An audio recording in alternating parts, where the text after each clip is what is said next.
In this video, we will explain how to maintain the dispense tray provided below the dispense unit. We have provided big grills for the dispense tray because people sometimes may not place their cup properly.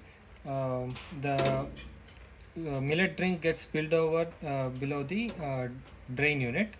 So we are not brewing coffee or tea, we are brewing millet drink. The coffee powders will get completely dissolved in the milk or water, but not the millet drinks. So sometimes due to mixing with the water, they may get sticky and stick inside the drain tray. So for cleaning them, we have provided a tap here. While if we open the tap, we get water inside the drain tray.